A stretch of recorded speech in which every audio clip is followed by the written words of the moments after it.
Hey everyone, this is the review for Daybreakers. Now I'm going to try to do it with a video review this time because I'm, just thinking about it, I want to do it. So, yeah. And also I'm going to try to edit these videos for now. It's very hard for me to edit this stuff with the flip video camera because the actual memory is very, very large for these, so I have to compress them a lot and then the quality gets bad. So I'm going to try to edit this one, alright? So let's get on to the review. Okay, now the story in Daybreakers is actually very interesting and very good, actually. It has to do with 2009, there was an outbreak, and pretty much an infection that turned everybody into vampires. Well, at least almost everybody. And everybody that didn't want to turn, pretty much, I guess it was like an infection, like some were immune and some weren't. So some of them were, turned into vampires, and some turned other people into vampires, blah, blah, blah, bite, yeah, I'm a vampire. And that's pretty much what happened. So 10 years after that, it's 2019, and, vampires are screwed because there's like no humans left. There's 5% humans left. Like 2% milk, there's only 5% humans left. So it's human blood is becoming very scarce. So they're pretty much going, oh, we need to figure out a solution for this.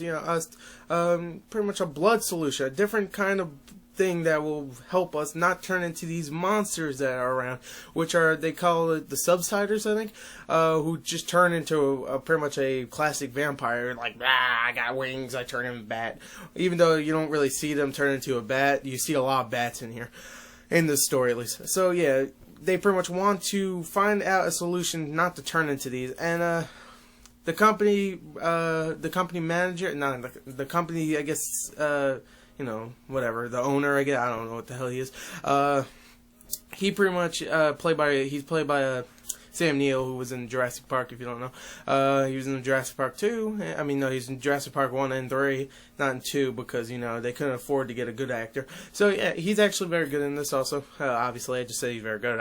So, yeah, he plays that guy, and, he plays the leader of the building. That's stupid. Anyway, Ethan Hawke also plays a worker there who pretty much is trying to figure out the solution for a different blood, and they're all vampires pretty much. He finds a group of humans, and the humans want his help because they trust him. So he helps the humans find out like a cure because they need a vampire to figure out. The reason they need a vampire is because it's a kind of cure that has to do with sunlight. I don't want to ruin it, but yeah, they need a vampire because they need to react to sunlight. I'm not going to tell you what they really need to do, but yeah. So, yeah, they figure out a cure. Pretty much, obviously, they're going to go and pretty much try to tell everybody, like, oh, this is the cure, blah, blah, blah. They're going to find out, like, some way to do that. And, of course, things go pretty much wrong.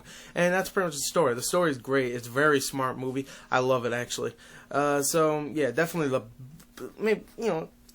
best part of the movie, I would say. So, yeah, let's go on to acting and then gore, or violence. Let's go to violence and action. And then I'll be done. Okay, now the acting in this film was actually really good. Ethan Hawke did a very good job for his character. He played pretty much the doctor guy that's figuring out, oh, I need to figure out a cure, well, not a cure, a different blood, so we can drink that and, stop fucking eating humans, pretty much. So yeah. He did great, actually. I thought he actually did fantastic. But then he kind of got to the point where he barely talked, and he was kind of like, he was barely in it sometimes. I was like, actually going, what the hell, where is he? Oh, there he is. Yay. But, you can't always follow your main character. You always have to go off and develop other characters. But I really liked his character. But I didn't like his character the most. I liked Willem Dafoe's character, he plays Elvis. I forgot his real name. He said his real name. But it was like, it was Lyle, I think. Freaking Willem Dafoe, man. He always had Lyle as a name. If you know what other movie he's named Lyle, then you get 5 points on the gore charts. I don't know what the hell that is. I just made it up. 5 points if you know what other movie he was in named Lyle. Yeah, well, he did great. He was very funny. Yeah. Yeah, so everybody else did okay, I guess. Sam Neill did pretty decent also. He was, he didn't really flesh out his character that much. He wasn't in it that much either. Sometimes he felt like he was going to go to the good side because he's supposed to be the villain in this, and you think he's going to go to the good side. Sometimes he has some I forgot the word, but pretty much sad moments where he meets his daughter and something happens to her, and he's like, oh, and sometimes he's looking at the farmed humans like in this big room, and he's just like looking like he's like thinking, he's like rethinking his whole thing, but no, which is weird. That's probably one problem I have with the film. That his character really wasn't fleshed out, and I thought he was gonna. Sometimes, you know, I thought he would actually like bust out and talk to himself and like say, "This is screwed up." Anyway, yeah, the acting overall was very good from the two leads. The girl in this movie, I forgot her name, but she did pretty decent. Also, everybody else did. Everybody did good. Even the Ethan Hawke's brother in this movie. I forgot his name too. His name was Sam Dalton in the movie. I forgot his actor's name, but yeah, whatever. He was good also.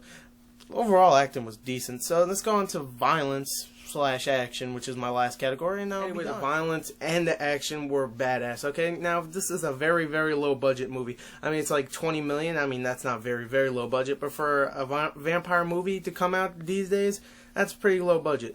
20 million. Great, great, great movie. I mean, the special effects aren't that fantastic. The fire effects, but the gore effects are great. The creatures, they look fantastic. No special effects really there. I mean, they had practical effects, which were awesome. I love practical effects, by the way. That's why I always loved Hellboy, to be honest. I mean, come on. It's just a great, great movie. It's just a great movie. Violence was... action was... but, you know, some people are complaining about, you know, the gore, like I was talking about, the violence. Shut up. There you go. That's what I have to say, because it's not supposed to be really taken seriously. I mean, it is very serious. But, I mean, when the gore comes and there's body being ripped open, there is one of the best bodies getting ripped open ever. One of them characters in this movie, I'm not gonna say who, gets pretty much ripped apart. I mean, head ripped apart. You see his freaking neck, just his neck gets stretched out and stuff. He's like, oh, and you know, he's just dead. I mean, I would definitely rank that like one of the top 10 best getting ripped the freaking part ever, death scenes, ever. Anyway, this is a very violent movie, very awesome. I love it. Definitely a great movie. Serious. Let me say that over. Great plot. Great violence, great acting, great action, low budget, still awesome. Reminds me of District 9, but I'm not going to give it that high. I am going to give it a District 9 out of 10. That's exactly what I'm going to give it. I'm going to give it a 9 out of 10. That's on my serious rating. That's my serious rating. If I had to go for fun rating, I would give it like a 9.5. I love this movie. It's my favorite movie of 2009 so far. Thank God. I mean, 2010 so far. 2010. Sorry. The real way to say it is 2010. Because I heard my friend, not my friend, someone say, I mean, when you were in 1999, you didn't say 1,999, did you? No, you said 1999. So shut up. So yeah, now I'm definitely gonna say 2010. Anyway, yeah, great film. I know I just went on a complete different loop there. Great film. Definitely go check it out. It's definitely gonna be underrated, but definitely underrated because of this Twilight shit. And also, I just want to say one thing. If one of you motherfuckers are watching this that were in my theater somehow, some way, I hate you. Because you would laugh all the time. Every time someone said kind of cheesy dialogue, you would laugh.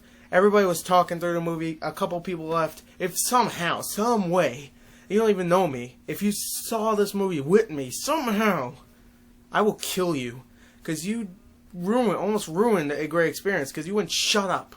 I hate that in the theater. I loved my theater in every other movie, but that was because they loved it also. When they hate something, they have to ruin it for everybody else, right? But they didn't. I really pulled through, and I still love the movie. Thank you, Willem Dafoe, for adding comedy. So at least when they laughed, it felt like, you know, oh, they're laughing for that. Anyway, great movie, 9 out of 10. Definitely go check it out if you're not thinking about it, because it's definitely worth it. So next review is probably going to be The Road, and then the next one after that is going to be Imaginarium of Dr. Parnassus. I don't know if I'm going to do this like this, if it's popular and if people like it, then yeah. So yeah, thank you and bye.